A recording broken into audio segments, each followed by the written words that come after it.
If you were with us in the last hour of the program, you heard some details from Idaho Fish and Game as to why, the history of at least, why there's going to be a premature end this year to steelhead season in Idaho. And hopefully people will come to a solution on that. But we're going to talk a little bit more about that during this segment of the program because it impacts the hometown of our next guest who also serves that region in the Idaho State Legislature. That's Representative Priscilla Giddings. Coming up on 7 minutes after 8 o'clock, Bill Cowley with you as well on News Radio 1310 KLIX and newsradio1310.com. And we're at 19. Representative Giddings, welcome back to our show. Hey, good morning, Bill. I can imagine it's a little cooler where you are. Just a little bit. I drove through that area, I think, late June, and it was a beautiful day. It was about 77 degrees, but that was in the latter part of the day. I know in the morning, sometimes even in the spring, it gets pretty chilly there. But let's face it, it's not a big community, but it really depends on one big business, and that is steelhead fishing. And this has got to be quite an inconvenience for people who live in your area. Gosh, that's an understatement, Bill. I mean, this has just been absolutely devastating for the whole canyon, the Salmon River Canyon, all Riggins and Whitebird and Lucille, and even all the way up into Orofino, because the steelhead season will be suspended on the Clearwater River as well. So emotions are high. I mean, the meeting last night was just emotion-packed. I didn't even sleep well last night, just running through my head just what a mess this is going to be and is. So we had a pretty good turnout, as I understand it, for a meeting last night with a Deputy Attorney General who happened to be in attendance.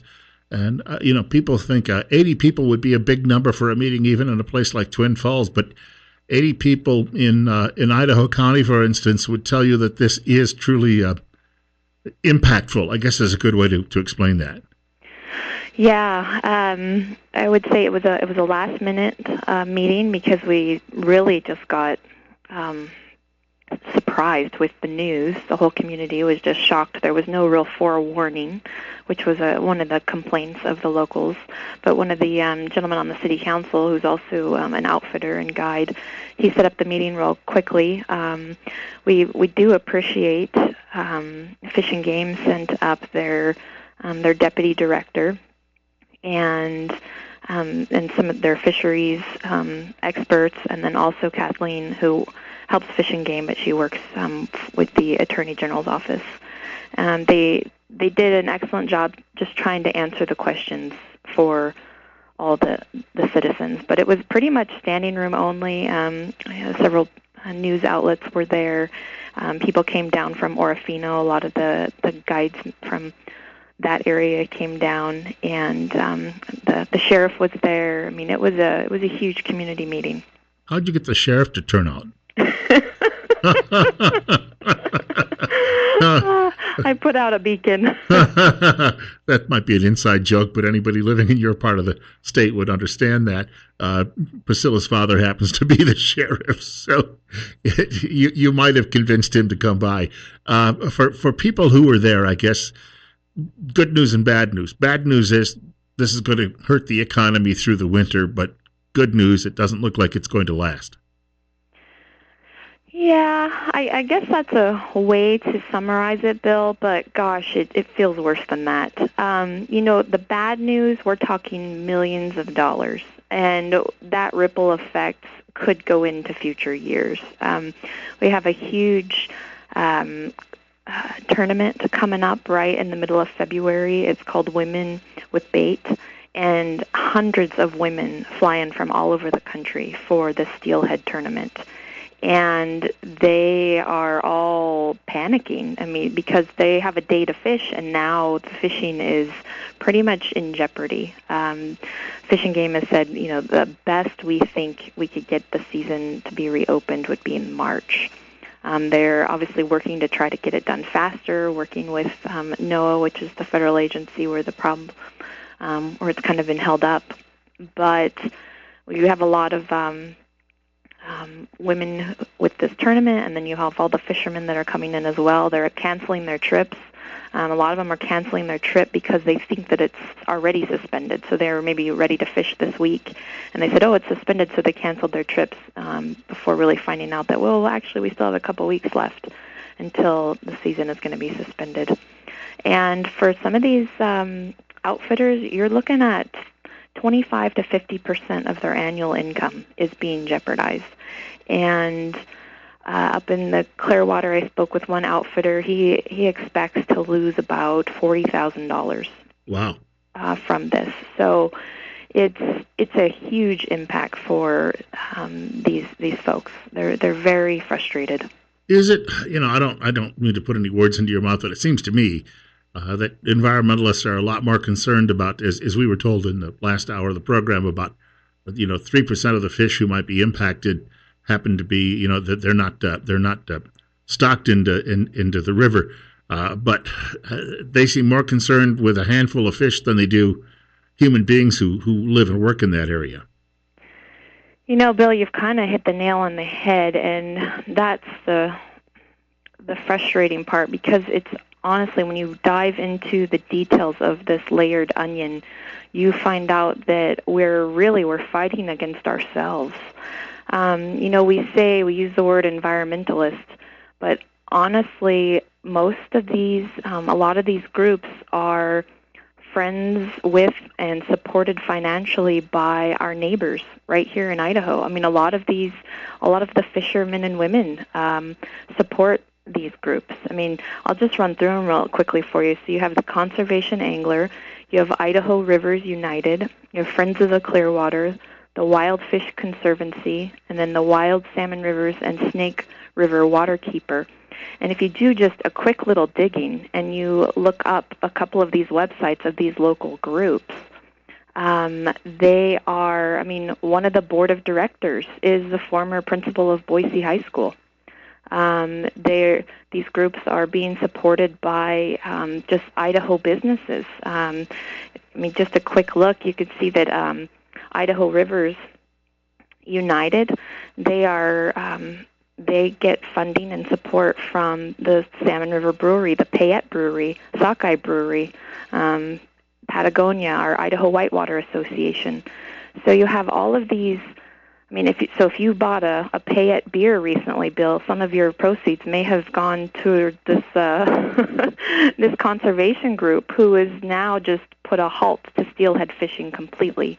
And it's interesting because Fish and Game did do their due diligence in that they tried to negotiate with these groups and say, okay, how can we flex a little bit? We've been waiting and on standby for this permit for the last 8 years. Can you just give us a few more months so that we don't destroy these communities and their livelihood?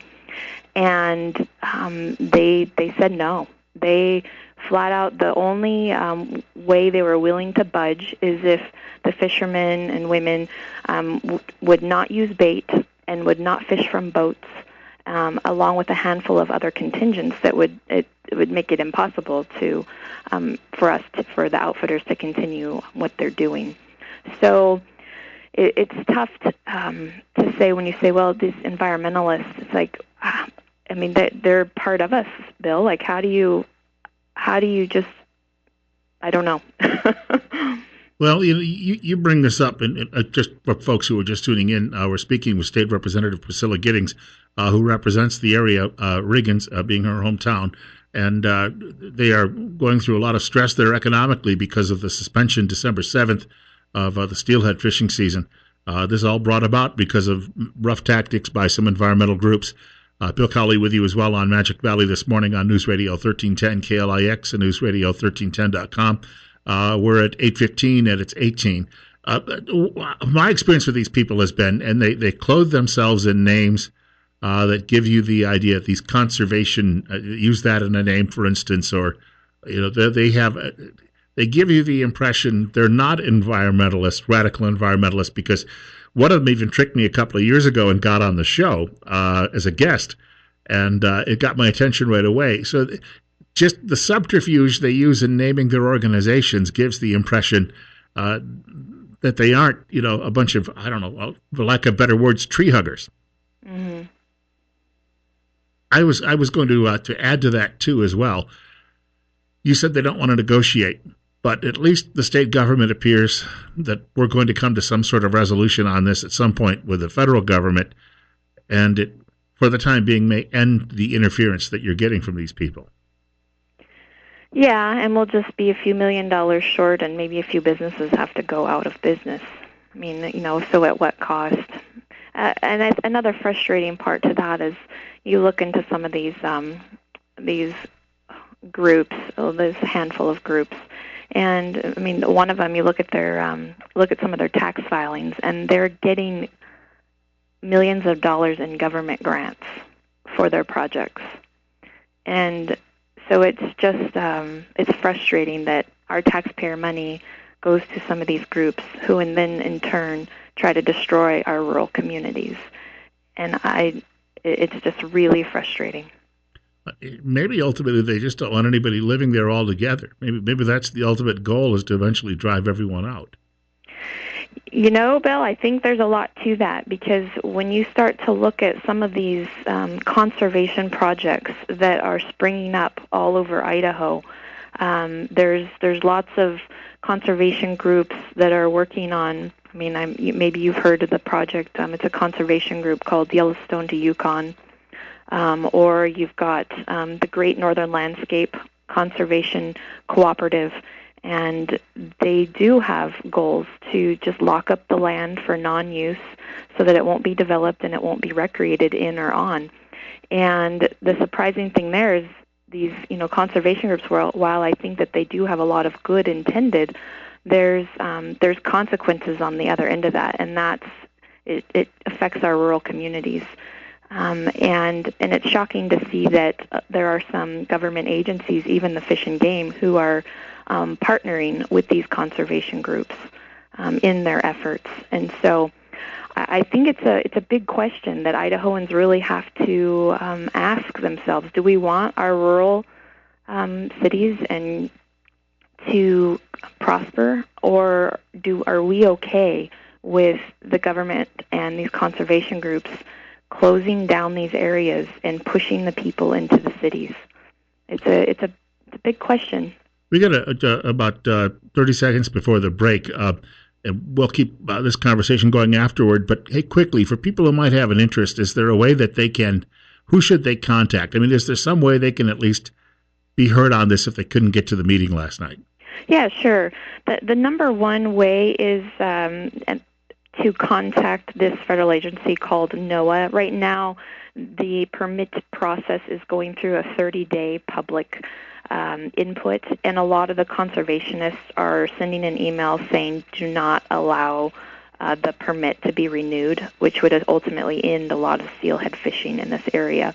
And so it would be really helpful if people would just send in a comment, and I can post that on my Facebook page, send it to you, Bill, but it's you go to the Idaho Steelhead Fisheries Plan.wcr@noaa.gov, and you can put in a public comment for Idaho's steelhead fishing. We've got more coming up with State Representative Priscilla Giddings, and she's talking about this effort by environmentalists to bring an end to a major industry in her district. 20 minutes after 8 o'clock. Bill Colley with you on Magic Valley this morning on News Radio 1310 KLIX and newsradio1310.com. And we just reached 20 degrees, on our way maybe into the low 50s before the day is over. We'll pick up our conversation with State Representative Priscilla Giddings in just a moment. She's speaking with us about the premature end to the steelhead season, which is going to greatly impact her district in North Idaho. Before we get there, though, I just would like to remind people, if you have some storage needs and you're looking for somewhere where you could actually securely store what you have, we'd recommend All-Star Secure Storage at its brand new facility. All-Star Secure Storage, fully fenced and lighted with digital video surveillance and 24-hour access. You'll get your own personalized electronic gate code. All-Star Secure Storage has the lowest rates around and is hassle-free. Rent your unit at the local office or online at allstarsecurestorage.com. You can manage your account online 24/7. Mention this ad and get your first month free. All-Star Secure Storage, behind the old Jerome Theater, near the Jerome Freeway exit. Bill Colley with you as well on Magic Valley this morning on News Radio 1310 KLIX and newsradio1310.com. Coming up on 8:24, and we're at 21. Representative, I jotted down a couple of notes during the break, and somebody was sharing with me about this situation that if you go to a community like Riggins, it's not it's not terribly big. It's I guess it'd be considered a pretty normal or average small town in Idaho. But if you go there, he said that the steelhead industry is so big. He said basically there's the coffee shop serves the steelhead fishing industry. And he said there's a store that sells beer that serves the steelhead fishing industry. So the ripple effect, some of these outfitters might lose $40,000, which for a lot of people, that's the average income in Idaho per year. But it's going to hurt a lot of other people other than just the people who are directly involved with all of this, right? Absolutely. Well, the hotel industry and, like you said, the restaurants and the coffee shops and the gas station and the grocery stores. And, it affects the whole canyon, the whole region. And for the reference to that $40,000, for a lot of these people who they do this for a living. Now, it maybe they have other things they work on. They may do some guiding for hunting because in many cases, a lot of these people have a familiarity with the outdoors. I don't know how anybody, even if you make $400,000 a year, how you replace $40,000 if you suddenly lose it because of an action like this. Is there any sort of relief in any way for these people, or do they just have to tough it out? Unfortunately, that was a question that was brought up last night, and the short answer is that they just have to tough it out. There's no relief as of now that we know of that is set up for this sort of thing. And I will touch on the fact, too, that there was a lot of frustration in the fact that the Fish and Game commissioners chose to not push back. And I know Craig in the earlier segment talked about how he thought that the funds to push back would hurt hunters and anglers. And, we're double checking that. But if these conservation groups were to sue the state of Idaho, it would be the state of Idaho that would have to foot the cost, not necessarily the hunters and fishers and anglers. And at what point, it's also tough because the commissioners are appointed. And so nowhere in this whole process were any elected officials involved in the decision-making matrix.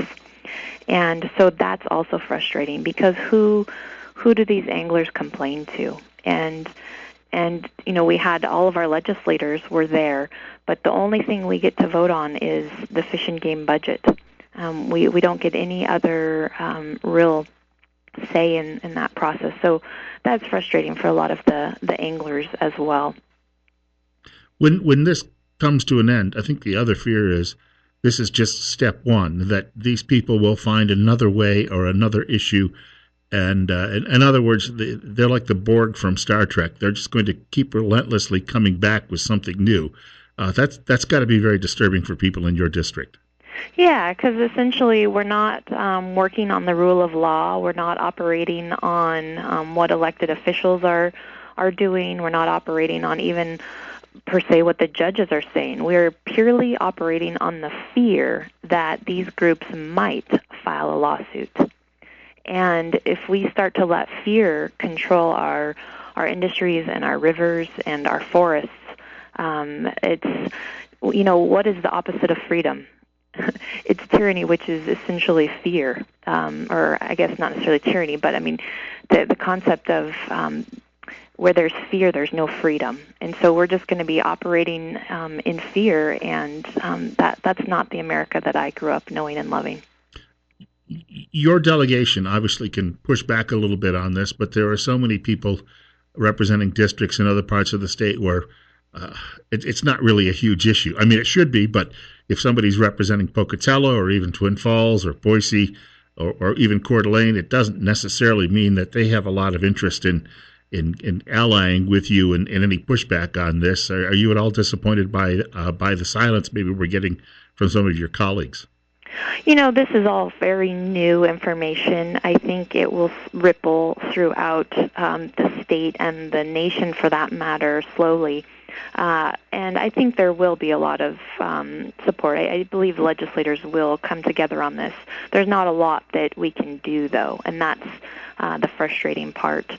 But, it's this might just be steelhead for our area, but in eastern Idaho, it's overpasses. In northern Idaho, it's, a different issue, and it's the forest and it's the mining. I mean, the environmentalists are they are attacking lots of different issues. And so at some point, we as the grassroots community are going to have to come together on all of our issues to push back against kind of these fear tactics.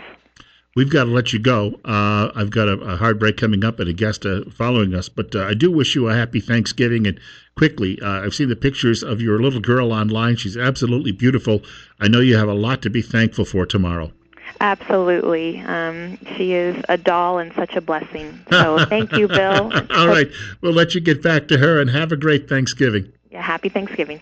That is State Representative Priscilla Giddings joining us this morning on News Radio 1310 KLIX and newsradio1310.com. It's 20 at 8:30. We've got Better Health with Trip Family Medicine on the way in just a moment.